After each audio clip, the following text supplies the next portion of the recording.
अरे क्या बातें हो रही हैं, मुझे भी बताओ। नमस्ते संपर्क दीदी। नमस्ते प्यारे बच्चों। संपर्क दीदी, हमने ना क्यारियों में जो पौधे लगाए थे अब वो बड़े हो रहे हैं।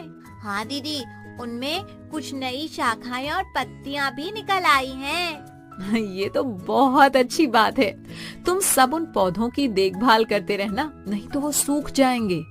ओ, अरे दीदी, आज तो हम उन्हें पानी देना भूल ही गए। ओहो, तो चलो अभी उन्हें पानी देते हैं।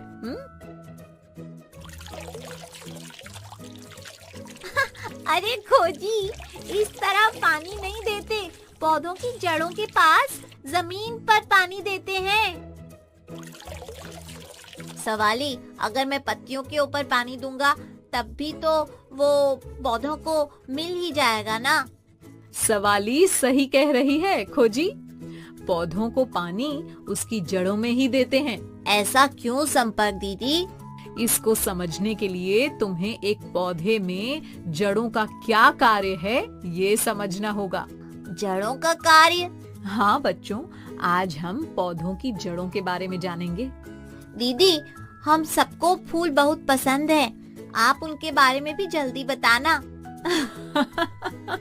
अच्छा, जड़ों के बारे में जानने के बाद तुम सब कहोगे कि हमें जड़ें भी बहुत पसंद है। हाँ वो कैसे संपर्क दीदी? वो भी बताऊंगी।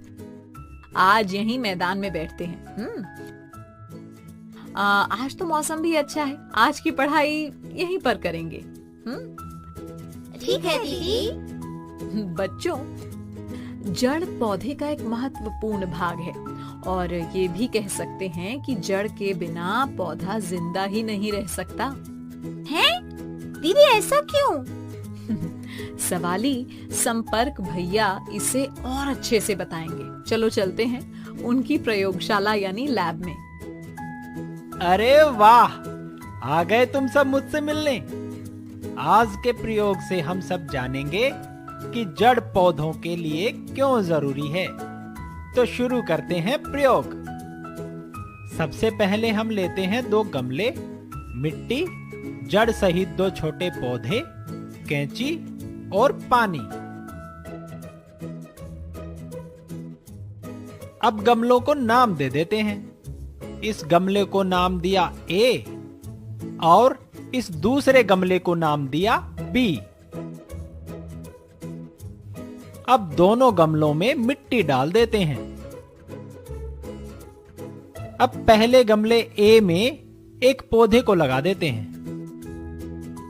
फिर दूसरे पौधे की जड़ को कैंची से काटकर पौधे से अलग कर देते हैं और इस पौधे को दूसरे गमले बी में लगा देते हैं। अब 1 सप्ताह तक दोनों पौधों को रोज पानी देंगे।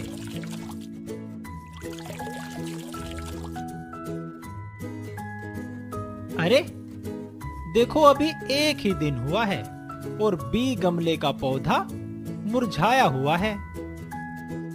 कोई बात नहीं, इसे रोज पानी देंगे, शायद अच्छा हो जाए।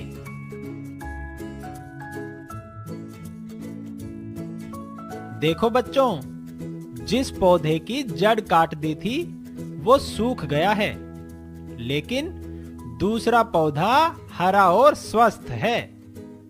जानते हो ऐसा क्यों हुआ? ऐसा इसलिए हुआ क्योंकि जड़ ही मिट्टी में से पानी और खनिज लवणों को अपने अंदर सोखती है। उसके बाद ही तना उन्हें पौधों के अन्य भागों में पहुंचाता है और तभी पत्तियां पानी और खनिज लवणों का प्रयोग पौधे का भोजन बनाने के लिए कर पाती हैं। तो जब जड़ ही नहीं थी तो पौधा मिट्टी से न पानी ले पाया न खनिज लवण और सूख गया। तो मतलब कि जड़ पौधे का मुख्य भाग है। हाँ खोजी, जड़ के बिना पौधे का कोई भी भाग अपना कार्य नहीं कर पाएगा और पोषण न मिलने पर पौधा नष्ट हो जाएगा। इसके साथ ही जड़ें मिट्टी को मजबूती से जकड़ कर रखती हैं ताकि पौधा एक जगह पर स्थिर और सीधा खड़ा रह सके। जड़ें तो सच में कमाल की हैं। संपर्क दीदी, क्या जड़ों के भी प्रकार होते हैं? हाँ सवाली, जड़ें दो प्रकार की होती हैं, मूसला जड़ यानी टैप रूट और अपस्थानिक या रेशेदार जड़ यानी फाइब्रस रूट। ये कैसी होती हैं दीदी? बच्चों, मूसला जड़ में एक मुख्य मोटी जड़ होती है जिसे प्राथमिक जड़ कहते हैं। प्राथमिक जड़ से अनेक पतली जड़ें उगी होती हैं जिन्हें द्वितीयक या पार्श्व जड़ें कहते हैं। खोजी, तुम्हारी पसंदीदा सब्जी भी मूसला जड़ ही है। हैं? मूसला जड़? हाँ, ये देखो। अरे वाह, ये तो गाजर है, मेरी सबसे पसंदीदा सब्जी। अरे हाँ, याद आ गया दीदी, हमने पढ़ा है कि गाजर भी एक जड़ है और आज पता लगा कि ये एक मूसला जड़ है। देखो, ये जो गाजर है यही तो है मुख्य जड़ और इस पर उगी ये छोटी जड़ें पार्श्व जड़ें हैं। सवाली, तुम्हें भी तो मूली पसंद है ना? वो भी तो मूसला जड़ ही है। हाँ, सही कहा था संपर्क दीदी आपने, हमें तो जड़ें भी बहुत पसंद हैं। हाँ सवाली। अच्छा बच्चों, अब रेशेदार यानी अपस्थानिक जड़ के बारे में भी बताती हूँ। बच्चों, रेशेदार जड़ में कोई मुख्य जड़ नहीं होती। तने के आधार यानी जमीन के पास से ही अनेक जड़ें रेशों यानी धागों की तरह निकल आती हैं। ये सभी जड़ें एक समान ही दिखाई देती हैं। इसे झकड़ा जड़ भी कहते हैं। ये किन पौधों की होती हैं संपर्क दीदी? ये देखो, इस घास के पौधे की जड़ बिल्कुल धागों के गुच्छे की तरह है। ऐसी ही होती है रेशेदार जड़।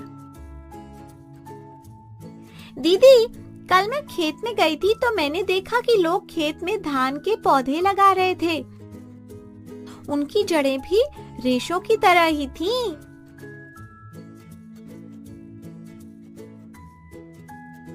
हाँ, वो भी रेशेदार जड़ें ही थीं। गेहूं, मक्का आदि के पौधों में भी रेशेदार जड़ें ही होती हैं। बच्चों, आज हमने जड़ों के बारे में जाना। मजा आया ना ये सब जानने में? हाँ दीदी, हमने सीखा भी और मजा भी बहुत आया। तो फिर अब मैं कुछ सवाल पूछती हूँ, तुम सब उनके जवाब दो। बताओ, शलजम के पौधे में किस प्रकार की जड़ होती है? मैं बताती हूँ संपर्क दीदी, शलजम में एक मूसला जड़ होती है। पर ये मूसला जड़ क्यों है, ये भी बताओ। क्योंकि ये मोटी जड़ मुख्य जड़ है। हाँ, और इसमें छोटी छोटी पार्श्व जड़ें भी उगी होती हैं। अच्छा, तो बताओ, गेहूं में कौन सी जड़ होती है? बहुत सारी रेशे